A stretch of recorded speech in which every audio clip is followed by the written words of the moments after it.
Então, pessoal, a gente agora vai fazer o exercício 2, referente à aula 24, né? Que são exercícios de entropia e aplicações, né, com entropia. Então, aqui a gente tem um compressor. Isso aqui está representando um compressor, aqui a entrada de ar, aqui o trabalho sendo realizado e aqui a saída do ar comprimido, né? Então, os compressores, eles são, a gente pode dizer que são equipamentos empregados para deslocar gases e vapores para aumentar a pressão desses gases e vapores, né? As aplicações, a gente tem em diversos campos, a gente vê muito isso em sistema de pintura, a compressão do ar para operação de ferramentas industriais, oxigenação de unidades de tratamento de água, tanques de piscicultura, a gente tem muito compressor, a gente tem várias aplicações, né? E são muito utilizados na parte de refrigeração também, né? A gente tem lá a parte lá que o gás é comprimido, então eles estão muito utilizados aí. E a gente tem utilizações dele também em conservação, na refrigeração para conservação de alimentos, processos criogênicos. Estou aqui tentando lembrar de vários outros, né? Processos criogênicos é um outro, para obtenção de oxigênio, nitrogênio e argônio a partir do ar, né? Então esse exemplo aqui, ele fala ar a 1 atm e 25 graus Celsius, entrando aqui, passa por um compressor e é descarregado a pressão de 5,5 atm, conforme está aqui na figura. O ar entra aqui, é comprimido e sai aqui nessa pressão maior. Supondo que o ar se comporte como um gás ideal, com capacidade calorífica, né, de 0,24 quilograma Kelvin. Então aqui eu tenho um calor específico, né? Calor específico, a pressão constante, porque ele está em função da massa. Calcule sua temperatura final e o trabalho realizado se a vazão máxima de ar for de 20 kg por segundo. Os dados são a massa molar do ar, que ele já dá ali em torno de 29 gramas por mol, e dá a constante dos gases, né? Que o ar está sendo considerado como um gás perfeito, então ele também já dá a constante dos gases. Então vamos lá para nosso Word, que aí dá para eu escrever, né? Então aqui a gente tem o nosso, ele está pedindo essa temperatura final e está pedindo também o trabalho realizado, né? O que a gente pode pensar aqui? Bom, a gente pode começar construindo um balanço de massa e um balanço de energia, né? Então, pelo balanço de massa,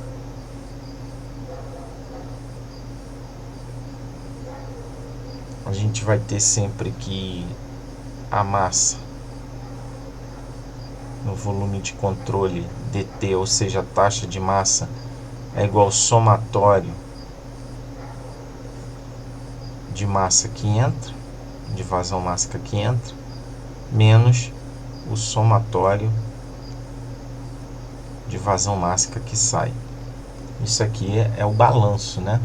E se a gente pensar que ele está em regime permanente,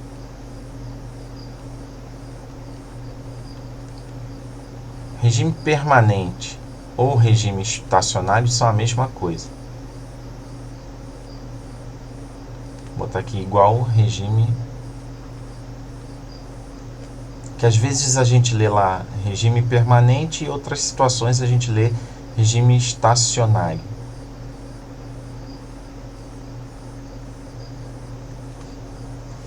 Então, se o regime é permanente, no meu volume de controle não tem uma vazão, uma taxa, né, máxima. Então, com isso eu vou ter, como eu só tenho uma entrada e uma saída, eu vou ter que a vazão máxima de entrada é igual à vazão máxima de saída, que aí eu vou chamar, se preciso, de uma única letra, o M ponto, né, uma vazão máxima M. Esse aqui é o balanço de massa.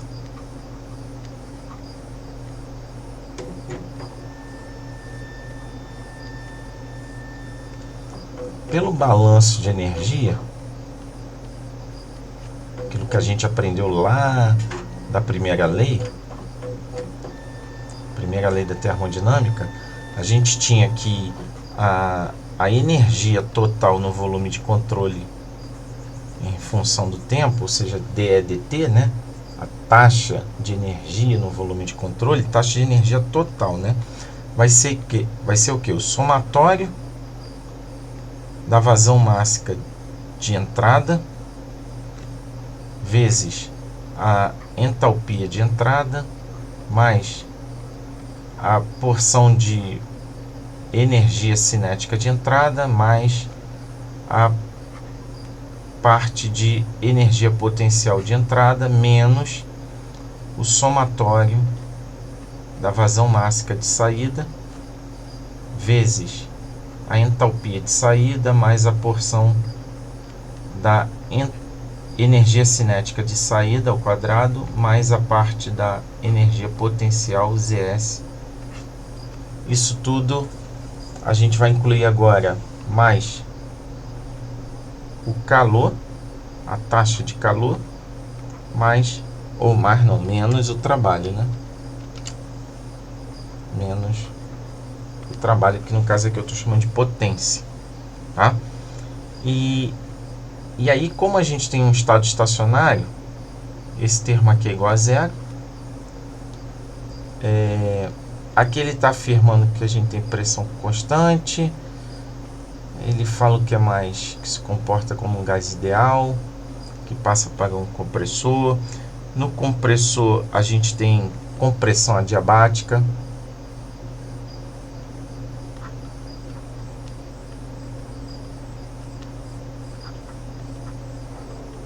Então, se tem uma compressão adiabática, quer dizer que não tem troca de calor. Então, esse termo aqui zera. A gente pode, nesse balanço de energia, né, considerar uma vazão máxima única, que é o que a gente viu aqui, pelo balanço de massa. Então, com isso, a minha variação da energia cinética é zero. Ou seja, eu posso considerar desprezível tanto a energia cinética como a variação da energia potencial. Então esse termo aqui também zera. Certo? Eu não preciso usar o somatório porque só tem uma entrada e uma única saída. Com isso a gente vai ter zero igual a massa de entrada, já eu vou transformar no único mzinho, HE menos a massa de saída, vazão máxima, né? HS menos a potência. Certo? Então eu posso dizer que, posso escrever, né, isso em função do trabalho, que esse trabalho, essa potência, né, ela é igual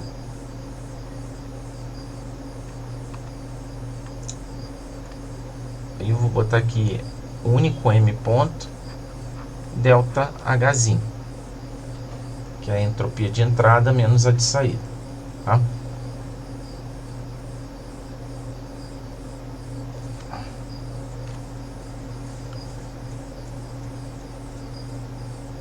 Então eu vou lembrar aqui de uma coisa importante, que DH é igual a CP dt, né? Capacidade calorífica, pressão constante, temperatura. Então, como eu tenho aqui uma variação de ΔH, eu posso escrever como CP ΔT.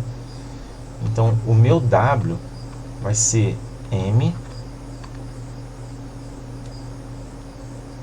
CP ΔT.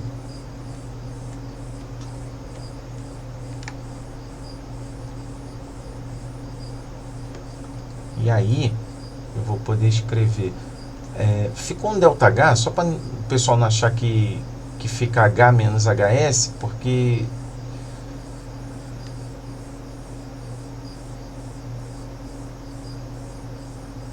Eu nem sei porque que eu falei isso, né? Então, ΔH a gente vai ter a temperatura de saída menos a temperatura de entrada. É porque aqui, na verdade, agora que eu lembrei, esse ΔH aqui,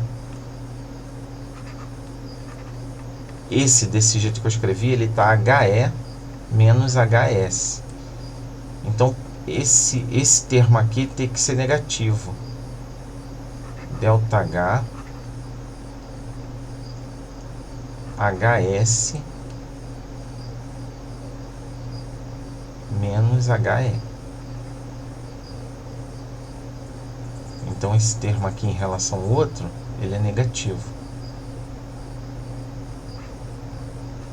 Então esse meu ΔH aqui, ele está negativo, porque ele é um HE menos HS. Então aqui eu tenho, se eu considerar isso aqui negativo, agora sim é que eu posso usar, eu vou ter um termo aqui negativo, e aqui eu vou usar um TS menos TE, que é o que eu quero, né? Então W vai ser igual a menos MCP TS, temperatura de saída, ou final, né? Menos TE, temperatura de entrada. Agora sim, porque senão ele ficaria do jeito que eu separei aqui, passando o dado para lá, eu teria um TE menos TS, tá? Então, e porque isso provando que o trabalho ele é negativo, né? O trabalho realizado pelo compressor. E aí a gente tem um problema, porque a gente precisa desse TS. TS a gente não tem, e o W ponto a gente também não tem, a gente quer descobrir. Então eu preciso também de quem? Do balanço de entropia. Então o balanço de entropia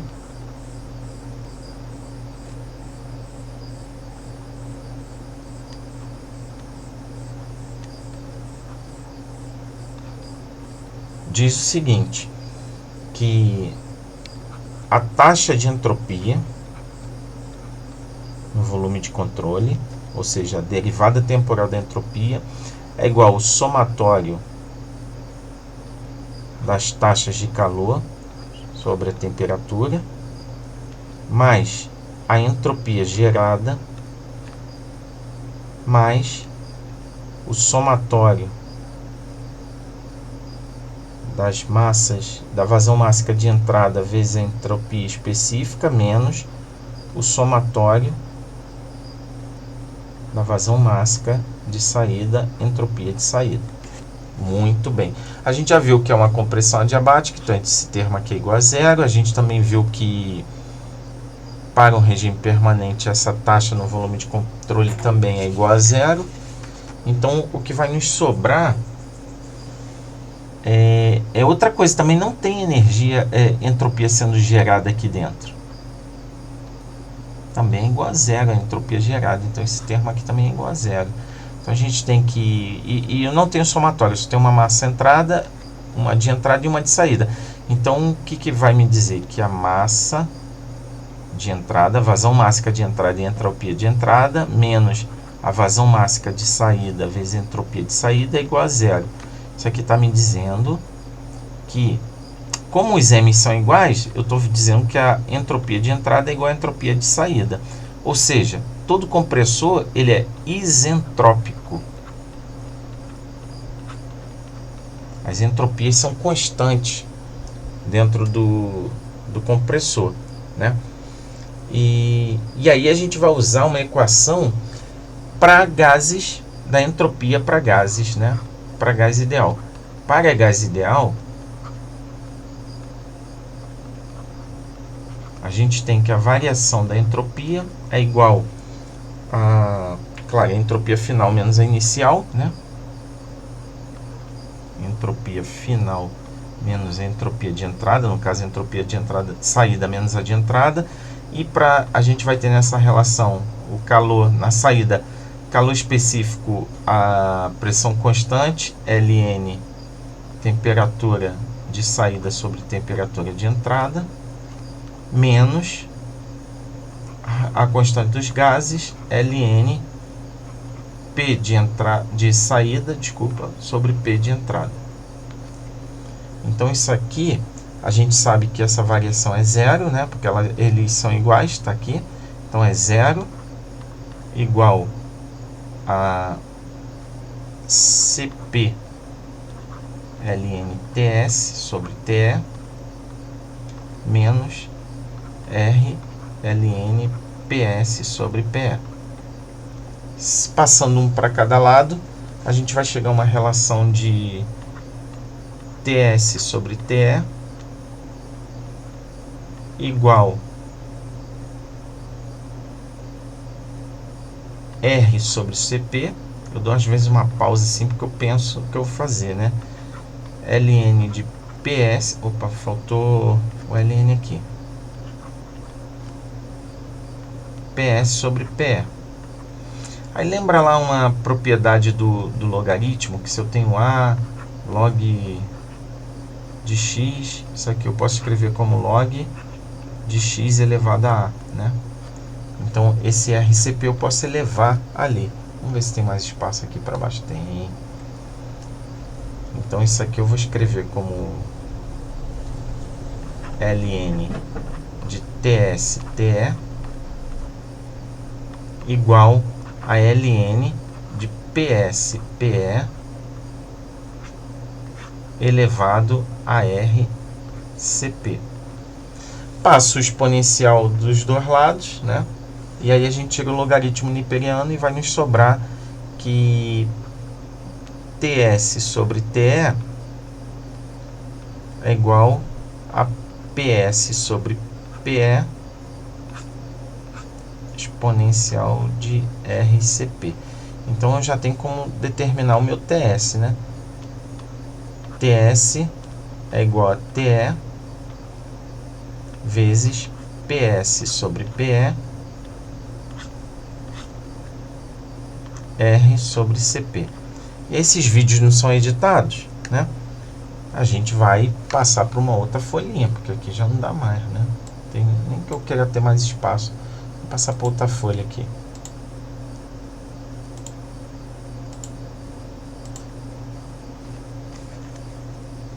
Então, lá no final eu fiquei com TS, que é o que eu quero, a temperatura final, TE, que multiplica PS sobre PE elevado a exponencial de R sobre CP. Eu preciso calcular esse CP. Esse CP eu não tenho, né? Então eu vou calcular CP. Esse CP ele está em termos de massa. Eu vou passar ele para termos de massa molar. Então CP, calor específico, vai ser um calor. Vamos fazer um Czinho.